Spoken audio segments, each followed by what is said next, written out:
C'est Céphas qui est là et Mathieu également. Alors vous allez bien? Bon, Mathieu, j'étais déjà avec lui. Hein. Céphas, Ça va bien, merci Dorcas, et j'apprécie beaucoup ta robe. Merci beaucoup. Donc il faut dire merci à Yoldi. Ah, d'accord. Alors dis-moi, comment s'est passé ton week-end? Ah, ben c'était très bien, assez mouvementé. J'ai vu quelques potes, comme ça se passe toujours, et aussi la famille, le dimanche. Et voilà. En tout cas, aujourd'hui, je suis pas très fatigué, hein, comme certains. C'est vrai que généralement, on s'est plaint un peu le lundi en disant que tiens, on a eu peut-être des week-ends assez mouvementés, mais bon, pour mon cas, c'est... Non, pas seulement pour son cas. Pour notre cas, c'est pas le cas, c'est pas pareil parce que nous on sait gérer les choses. Hein. On est là. Très bien. On sait bien répartir les choses, on sait bien gérer notre timing. On sait que bon, c'est le week-end, on ne doit pas exagérer, lundi, abuser parce que lundi nous devons être là. Question de faire plaisir à vous, fidèles téléspectateurs. Alors, parlez-nous un peu de cette loi du moindre effort, hein, dans le cadre donc du débouché du travail. Alors, des jours de part, quand on parle de la loi du moindre effort, c'est vrai que tout de suite, on n'arrive pas peut-être pas à cerner l'explication de la chose.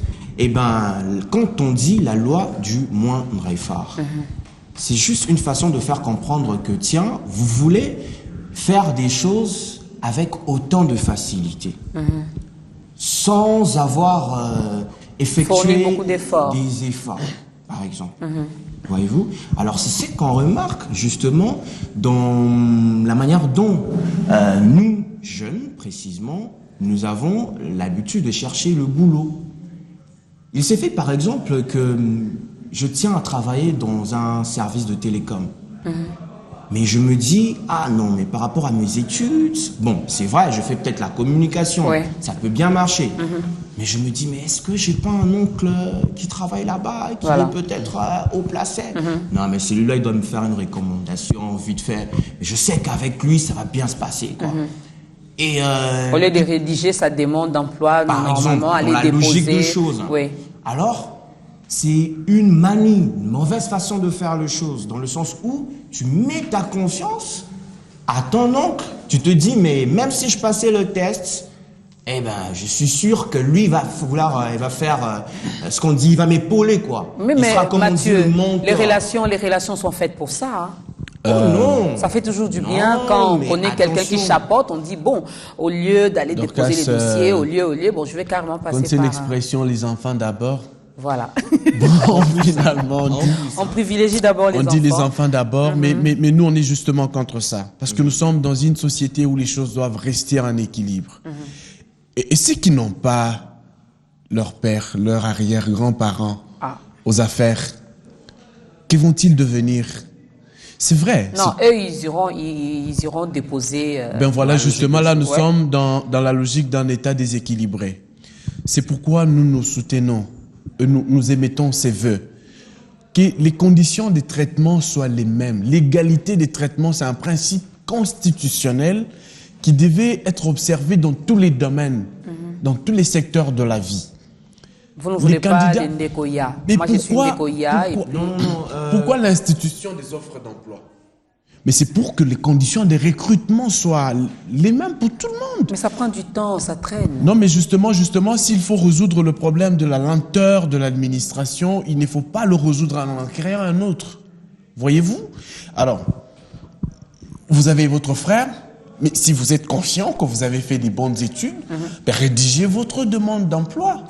Soumettez, passez votre test. Si vous avez satisfait, passez l'interview. C'est si simple à faire, même mais tu sais, ça ne se passe plus comme ça, Céphas. Je ne sais pas si vous allez me contredire, mais ça ne se passe plus comme ça. Comment ça? Apparemment, les gens n'ont plus le temps de faire les recrutements, de faire passer les tests pour voir les meilleurs candidats. Je pense que ce que tu dis, c'est bon. Peut-être ça peut être le cas dans quelques entreprises, mais en tout cas dans une entreprise sérieuse, on fait en sorte qu'on puisse recruter des personnes compétentes, des gens qui en valent la peine, des personnes que, tiens, si je lui mets là, à ces postes-là, il va bien s'en sortir, il va faire en sorte que l'entreprise aille de l'avant. Alors là, nous avons parlé on a parlé du point où nous jeunes, on a toujours tendance à recourir à des recommandations comme support ou encore pour se fier un peu à un parapluie. Il y en a même qui disent parapluie, des expressions assez vulgaires comme ça. Mais il y a aussi le côté où, quand on est dans cet emploi justement, on veut exceller, on veut monter, et à ce qu'on appelle les promotions.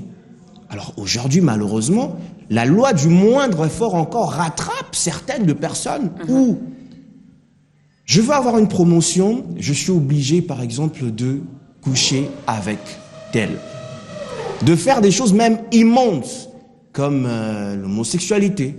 Ça, c'est l'actualité aujourd'hui.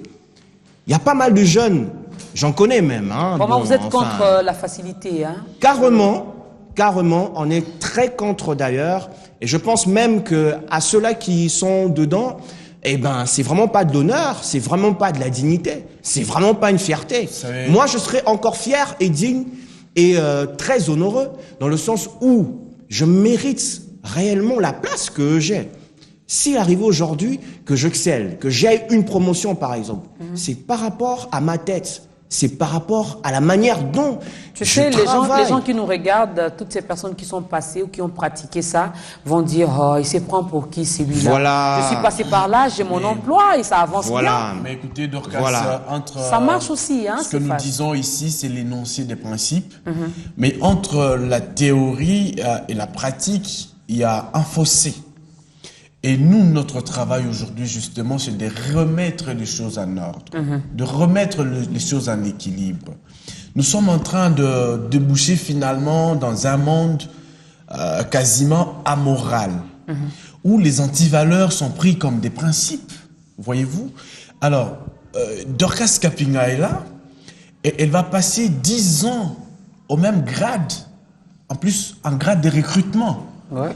Quand elle n'a jamais été blâmée pour incompétence professionnelle ou pour de fautes graves sur le plan professionnel. Parce que je suis, par exemple, la cousine, la nièce du patron. Simplement parce qu'elle est soit nièce du patron. Elle a sa promotion, ou si elle ne l'est pas, elle est toujours à ce poste-là. Mais elle ne se plaint pas. Donc, elle s'est contente de ce qu'elle a. Elle dit, bon, au moins j'ai un emploi. Non, mais on me paye chaque fin du mois, donc c'est face à des promotions chaque année. Nous sommes dans une société où on vit des peurs. On se dit, mieux vaut le peu que j'ai que de tout manquer. Voilà. Alors, on ne veut pas prendre les risques, justement, de reconnaître à la vérité son droit. C'est le droit d'être dénoncé. Si j'estime que je suis en droit d'être engagé, mais vous savez, ailleurs... Moi, j'ai un exemple, s'il vous plaît, j'ai une petite question. J'ai étudié, bon, je ne suis pas compétente par rapport au poste vacant qui est donc dans cette entreprise X. Mais je suis la cousine du directeur général. J'ai écrit, j'ai quand même introduit, j'ai déposé ma lettre, mais je peux quand même appeler cette autorité pour dire que j'ai déposé ma lettre. Est-ce qu'il n'y a pas moyen de faire du suivi et tout? Non, mais il va faire la suivi en tant que qui? Pourquoi il ne devra pas aussi faire la suivi des autres, pour les autres, entre guillemets? Bon, certes, t'es sa cousine, mais là, ça devient assez mauvais. C'est dans le cadre péjoratif, puisque là, il va faire ce qu'on appelle... on appelle ça quoi déjà? Donc, c'est-à-dire, il va faire en sorte qu'il puisse faire une chose injuste, en fait. Non, mais c'est normal que ce soit privilégié peut-être par rapport aux autres candidats. Non, mais qu'est-ce qu'il va faire? S'efface pour te mettre de l'eau dans la bouche. Il va déshabiller Saint-Paul pour habiller Saint-Jean. Et là, Saint-Paul était compétent. Il est aussi humain. Voilà. Et il a besoin d'être là. Donc, nous sommes contre l'injustice. Nous sommes contre l'injustice parce que le Congo, c'est notre affaire. Voilà. Nous devons être fiers d'être chefs. Nous devons travailler avec honneur et dignité. Et travailler avec honneur et dignité, c'est savoir reconnaître à chacun son droit, c'est savoir mettre chaque chose à sa place, c'est savoir donner à chacun sa place. Mais vous le recommandez là. Récemment, il y a eu un petit souci, c'est une compagnie de télécommunications. On a placé un incompétent, il a mal tripoté les codes et il a bousillé un dispositif qui pourrait coûter plus de 15 000 $. Et puis d'un coup, ils avaient même honte de chassé de son poste justement parce que celui qui devait prendre la décision, c'était pas celui qui l'avait recommandé à ces postes-là. Bon, si je vous comprends bien, nous ne sommes pas contre les recommandations. Non. On peut recommander, mais recommandons quand même la personne qui est compétente par rapport au poste qui se présente. Moi, je suis dans cette logique. Ça dépend du style des marchés. En termes de marché public, il y a ce qu'on appelle cette procédure d'appel d'offres. Pour l'emploi aussi, ça se fait comme ça.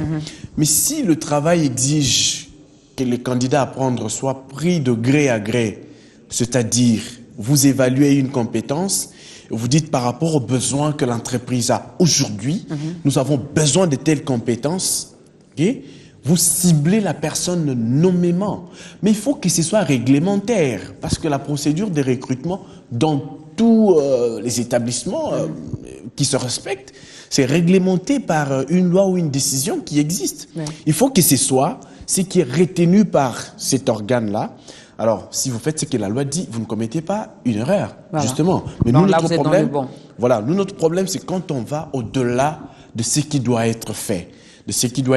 Alors, les recommandations, ça va partout. Tu commences à l'université, recommandations, première session, tu finis, tu es sur le marché d'emploi, recommandations, tu pars, faute professionnelle du jour au lendemain, mais finalement les secteurs n'avancent pas. On dit bon voilà, le gouvernement congolais, voilà dans tel secteur ça n'avance pas. Mais si ça avance pour chacun, tout ça là, tu deviens carrément monsieur le plus recommandé. Mais si ça avance pour chacun, ça avancerait pour tout le monde et a fortiori pour le pays. Voilà. Alors Céphas, qu'est-ce qu'on peut retenir par rapport à ce sujet? Ce qu'on peut retenir, c'est que il faudra vouloir à ce que vous soyez le reflet réel de votre personne, quoi. Faudra pas que vous soyez simplement une personne qui est une image fabriquée, voyez-vous. Bon, c'est vrai que je peux mettre peut-être dans la peau de ces personnes-là qui sont prêts à tout pour exceller. Je peux mettre à la place de ces personnes-là dans le sens où non, mais voilà, j'ai pas de choix comme on dit, hein. Ah non, on a toujours un choix. Oui, c'est très bien dit. On a toujours un choix. Par exemple, dans un exemple, nous, journalistes, par exemple, je me dis, mais tiens, je passe à la télé, comment ça se fait que dans un rabat-pied chaque jour, on me voit, alors je suis prêt à faire n'importe quoi, peut-être coucher avec celui-là ou celui-là pour avoir une voiture. Oui. Non. On est dans ce monde, on connaît ce que c'est, voyez-vous. Alors, faudra qu'on puisse garder la morale. Alors, la vraie morale. La vraie morale. Donc, soyez original, comme je le dis. Il faut vraiment travailler parce que la Bible même nous dit l'homme mangera à la sueur de son front. Quelqu'un peut dire, bon, à la sueur de mon front, moi, je peux aller vendre mon corps, question de gagner ma vie. La personne te dira, j'ai aussi transpiré. Hein. Ouais. L'autre dira, bon, je suis un homme, mais je vais aller avec mon patron qui est également dans cette pratique, amorale. Et voilà que c'est justement pour gagner également sa vie. Alors nous disons, nous sommes contre ça. Il faut donc soyez original, travaillez, bossez dur pour bien gagner sa vie. Et vous allez voir que même la nuit, vous allez dormir en paix. En paix. Ah non, mais ça c'est trop fort. Oui, mais il y a parce que nous on est cette paix intérieure, vous l'aurez toujours. On est en train d'aller vers la fin. Vous voyez, Dorcas, il existe dans la vie le principe. On appelle ça une loi. C'est la loi de correspondance. Faites semblant d'être la personne que vous n'êtes pas. Mais la nature remettra les choses en équilibre. Ah, oui. Vous finirez par sortir la bonne personne que vous êtes. Voilà. Faites-vous recommander de temps en temps, mais un jour, on vous mettra à la lumière de tout le monde et nous saurons que vous êtes incompétent. Il n'y aura plus de recommandations et comment vous allez vous en sortir? Question mark. Le mérite. Non, mais il faudra... Le mérite. Enfin, voilà. S'il te plaît, je finis. Solution, s'il te plaît. Il y a une simple solution. Il faudra avoir confiance en soi. Il ne faudra pas aussi négliger... le côté intellect, quoi. Quand tu étudies, prends ça au sérieux. Au sérieux. Ne t'amuse pas à faire ce que tout le monde fait, quoi. Dans le sens que non, on n'a qu'au brancher, on n'a qu'au salaboyer. Non, il faut avoir un bon background. Pour passer des classes, vous avez toujours donné l'argent au professeur, vous avez toujours acheté le point. Et pour avoir un travail, vous êtes sacrifié ou il y a eu une recommandation. Pratique bizarre. Voilà. Mais finalement, il y aura un jour où vous allez finalement vous rendre compte que vous n'avez rien gagné. Il y a de personnalités d'Orcas lorsqu'on a mérité.